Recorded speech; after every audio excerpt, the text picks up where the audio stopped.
नमस्कार। आज की क्लास में हम पढ़ेंगे कक्षा 10वीं गणित से प्रश्नावली 3.3।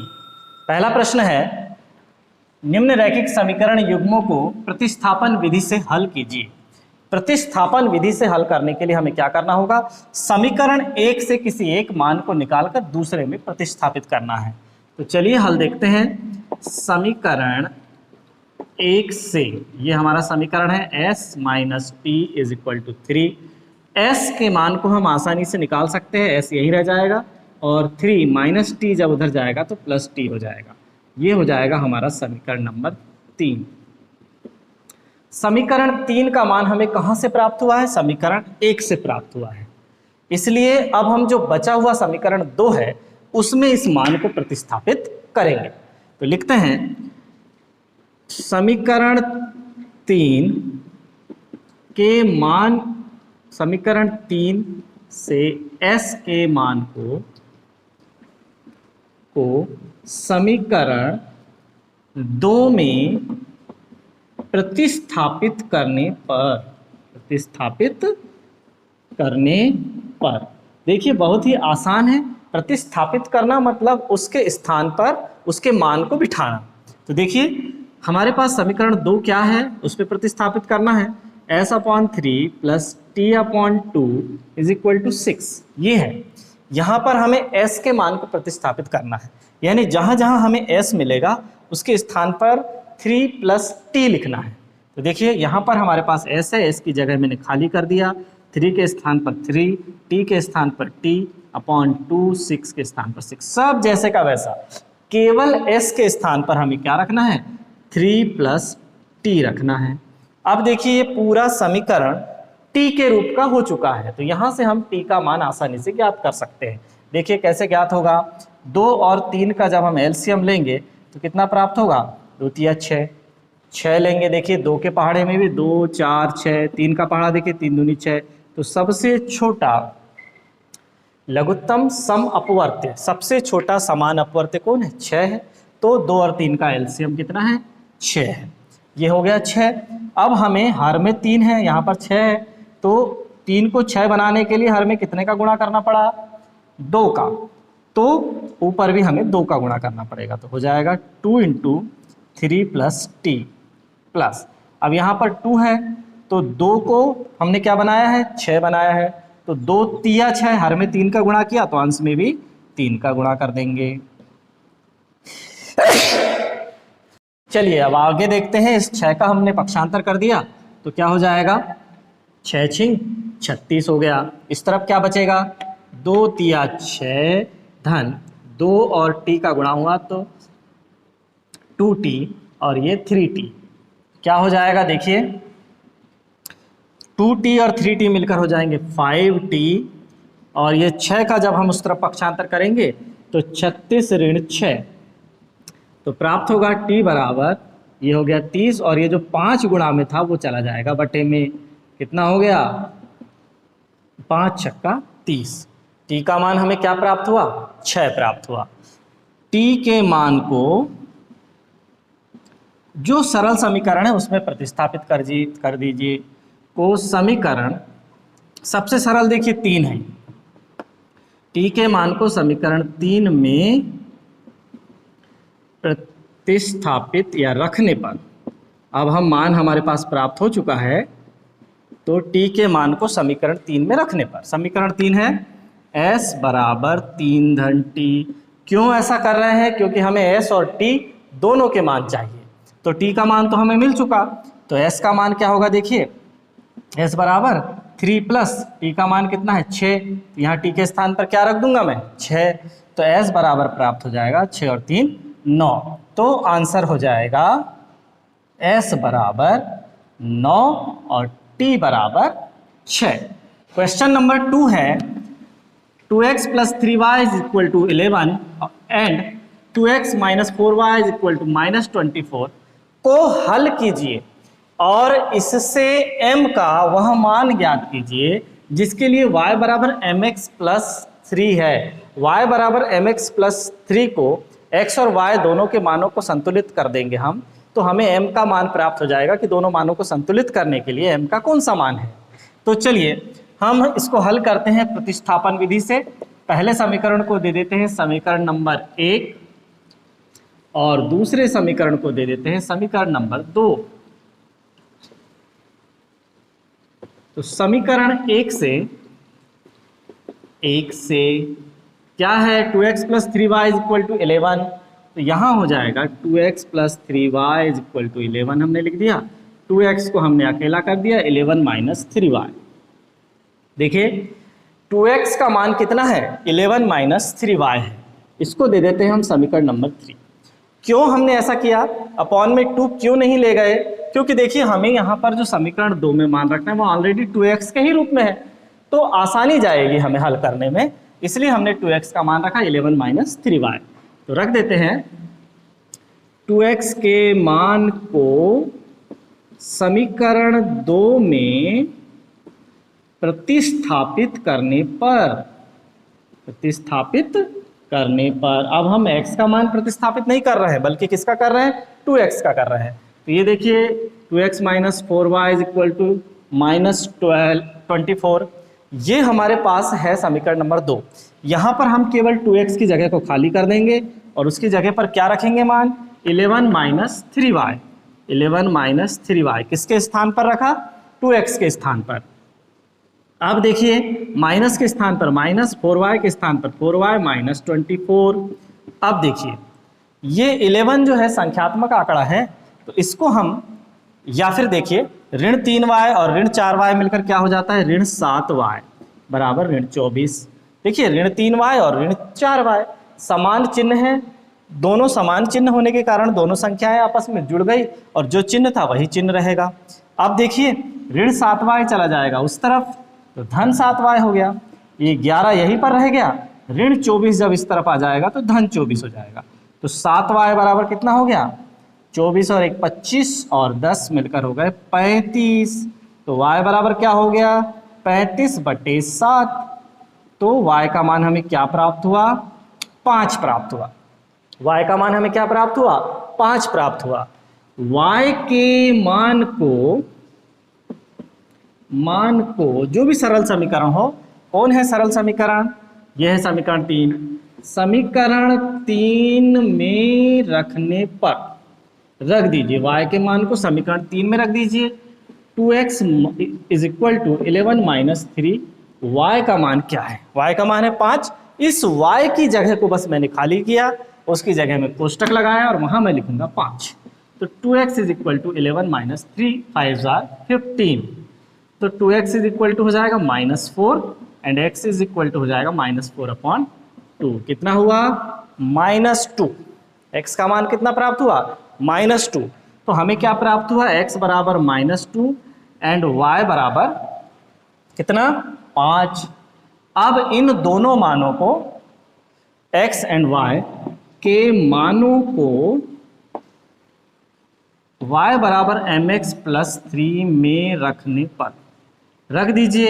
y बराबर mx + 3 में क्यों रख रहे हैं, क्योंकि x और y दोनों के मान हम रख देंगे तो हमें जो m का मान निकालना है वो आसानी से मिल जाएगा। तो y बराबर कितना, 5, m का मान नहीं पता, x का मान कितना, -2 3। तो देखिए कितना हो गया, -2 का जब m से गुणा होगा तो -2m + 3 = 5। तो -2m जब इस तरफ आ जाएगा तो 2m हो जाएगा, 2m बराबर हो जाएगा 3 और 5 जब उस तरफ चला जाएगा तो -5 हो जाएगा। तो कितना बचा, m बराबर -2/2, तो कटकर हो जाएगा -1। ये हो जाएगा हमारा आंसर। क्या क्या आंसर प्राप्त हुए, दोनों समीकरणों को हल करने पर हमें x और y के मान प्राप्त हुए और x और y के मानों को जब हम इस रेखीय समीकरण y बराबर mx + 3 में रखेंगे तो हमें m का मान प्राप्त होगा। प्रश्न तीसरे का दूसरा पढ़ते हैं। दो संपूरक कोणों में बड़ा कोण छोटे कोण से 18 अंश अधिक है, उन्हें ज्ञात कीजिए। दोनों कोणों को ज्ञात करना है, तो हल ले लिया। माना बड़ा कोण x अंश तथा छोटा कोण y अंश है। ये दोनों कोण ले लिया मैंने, दोनों संपूरक कोण हैं। तो शर्त फर्स्ट, शर्त फर्स्ट क्या है, दो संपूरक कोणों में बड़ा कोण छोटे कोण से 18 अंश अधिक है। तो देखिए सबसे पहले संपूरक है, तो दोनों कोणों का योग क्या हो जाएगा, x धन y बराबर 180 अंश। चूंकि दोनों दो संपूरक कोण है, दोनों संपूरक कोण हैं, कोण है। ये देखिए ये हो गया हमारा समीकरण नंबर 1। x धन y दोनों कोणों का योग हो जाएगा 180 अंश। x धन y बराबर 180 जब हम इसे समीकरण के रूप में लिखेंगे। अब देखते हैं कि शर्त सेकंड क्या है। शर्त सेकंड क्या है, बड़ा कोण छोटे कोण से 18 अधिक है, तो बड़ा कोण है x और छोटा कोण है y। जब ये 18 अधिक है तो दोनों बराबर कब होंगे, जब छोटे कोण में भी हम 18 जोड़ देंगे। बड़ा कोण 18 अधिक है तो हमने छोटे कोण में भी 18 जोड़ दिया, अब दोनों कैसे हो गए, बराबर हो गए। अब ये हो जाएगा x ऋण y बराबर 18। ये हो गया समीकरण नंबर 2। अब देखिए समीकरण 1 से प्रतिस्थापन विधि से हम इसे हल करेंगे। समीकरण 1 से, समीकरण 1 क्या है, x धन y बराबर 180, तो y बराबर ले लेंगे 180 ऋण x। ये है हमारा समीकरण नंबर 3। तो लिख देंगे y के मान को समीकरण 2 में 1 से निकाला और कहां पर रखेंगे, 2 में रखेंगे। 2 में प्रतिस्थापित करने पर y के मान को समीकरण 2 में प्रतिस्थापित, समीकरण 2 क्या है, x ऋण y बराबर 18। यहां पर हम y के मान को प्रतिस्थापित कर देंगे। x ऋण y का मान क्या है, 180 ऋण x बराबर 18। जब ये ऋण अंदर जाएगा तो क्या बचेगा, x ऋण 180, ऋण ऋण 2 बार होने की वजह से धन x बराबर 18। जब ऋण ऋण का गुणा हो जाता है तो धन हो जाता है। x और x मिलकर हो गए 2x, और ये ऋण 180 उस तरफ चला जाएगा तो 18 धन 180 कितना हो जाएगा, 2x बराबर हो जाएगा 198। तो x बराबर होगा 198 बटे 2, और 2 से जब हम 198 को काट देंगे तो हमें क्या प्राप्त हो जाएगा, 99 प्राप्त हो जाएगा। x का मान क्या प्राप्त हुआ, 99 प्राप्त हुआ। लिख दीजिए x बराबर 99। अब देखते हैं x के मान को समीकरण, जो सबसे सरल समीकरण अभी यहां पर हमने 3 को बनाया, समीकरण 3 में रखने पर, यही करते आ रहे हैं हम हर सवाल में, x के मान को समीकरण 3 में रख दीजिए तो y का मान हो गया 180 ऋण x का मान कितना है 99, तो क्या हो जाएगा, y बराबर 81 डिग्री। तो नीचे आंसर हो जाएगा बड़ा कोण x बराबर 99 अंश एवं छोटा कोण y बराबर 81 अंश है। अब देखिए हम इन दोनों को जोड़कर भी देख सकते हैं कि इन दोनों का योग 180 अंश है क्या नहीं, बिल्कुल है। तो ये संपूरक है। इन दोनों का अंतर 18 है या नहीं, तो वह भी है, अर्थात इन दोनों का अंतर 18 है। तो हमारी दोनों शर्तें यहाँ पर जांच भी हो जाती हैं। अब समझते हैं प्रश्न क्रमांक 3 का 6वां प्रश्न। प्रश्न है 5 वर्ष बाद जैकब की आयु उसके पुत्र की आयु से 3 गुनी हो जाएगी।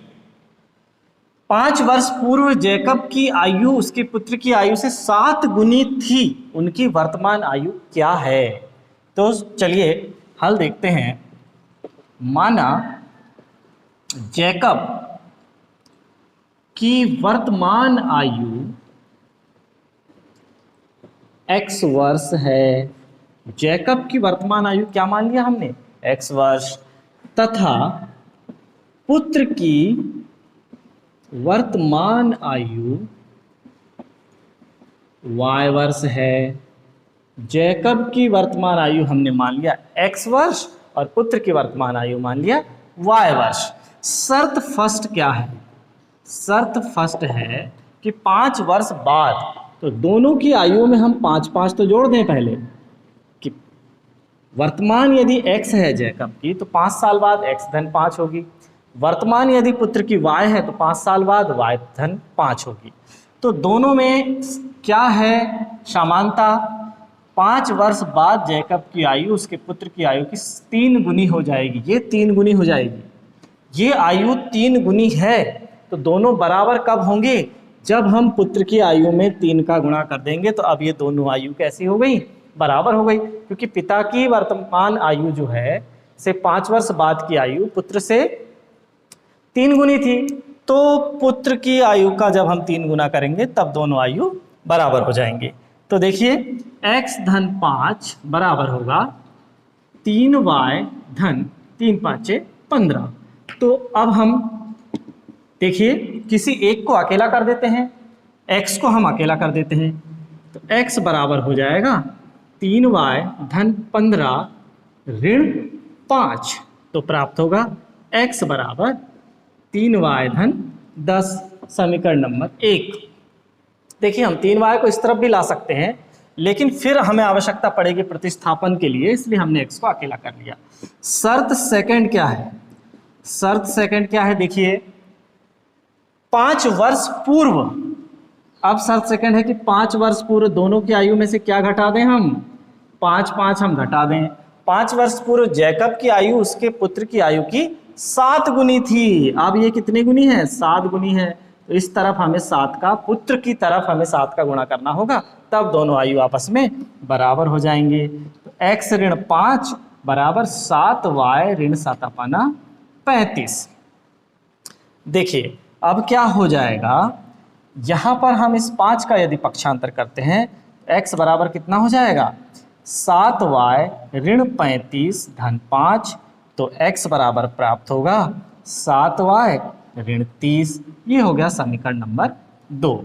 तो हमने समीकरण को x बराबर के रूप में लिख दिया। ऐसे भी हम समीकरण को लिख सकते हैं। अब देखिए समीकरण 1 से x के मान को समीकरण 2 में प्रतिस्थापित करने पर, चलिए हम प्रतिस्थापित कर देते हैं। बहुत आसान है। यहाँ पर x का जो मान है समीकरण 1 का, इस x का मान कितना है? 3y धन 10 है। इसे हम समीकरण 2 में प्रतिस्थापित कर देंगे, यानी x के स्थान पर। x के स्थान पर मैं अब क्या लिख दूं? देखिए समीकरण 2 को पहले लिख देता हूं। समीकरण 2 क्या है? x बराबर 7y ऋण 30। समीकरण 1 में x का मान कितना है? 3y धन 10। तो x के स्थान पर मैं क्या लिख दूंगा? 3y धन 10। ये रख दिया x के स्थान पर। ये क्यों किया? क्योंकि हमें पूरा समीकरण y के रूप में चाहिए, तभी तो हम y का मान निकाल पाएंगे ना। ये हम देखिए कैसे निकाल पाएंगे। 3y का पक्षांतर उस तरफ कर दीजिए, 7y ऋण 3y, और ये 10 ऋण 30 का पक्षांतर जब हमने इधर किया तो ये हो गया धन 30। तो क्या प्राप्त हुआ? 4y बराबर 40 एंड y बराबर 40/4। कितना प्राप्त हुआ? y का मान, y का मान हमें 10 प्राप्त हुआ। पुत्र की आयु कितनी प्राप्त हुई? 10 वर्ष प्राप्त हुई। अब y के मान को जब हम समीकरण, किसी भी समीकरण में रख दें, 1 में रख देंगे तो हमें x का मान प्राप्त हो जाएगा। तो रखते हैं, y के मान को समीकरण 1 में रखने पर रख दीजिए। तो हमें जैकब की आयु निकालना है ना, x का मान भी क्या हो जाएगा? x बराबर 3, y का मान कितना है? यहाँ रख रहे हैं 3y प्लस 10 में, तो y का मान कितना है? 10 है। ये रख दिया 10 प्लस 10, तो x का मान कितना प्राप्त हो गया? 3 10 30 हो गया, plus 10 x is equal to 40। तो क्या हो जाएगा? जैकब की आयु कितने वर्ष हो गई? 40 वर्ष। यहाँ हम आंसर लिख सकते हैं, क्या आ जाएगा आंसर? जैकब की वर्तमान आयु 40 वर्ष एवं पुत्र की वर्तमान आयु 10 वर्ष है। जैकब की वर्तमान आयु कितनी है? 40 वर्ष है और पुत्र की वर्तमान आयु 10 वर्ष है। आज की क्लास यहीं समाप्त होती है। धन्यवाद।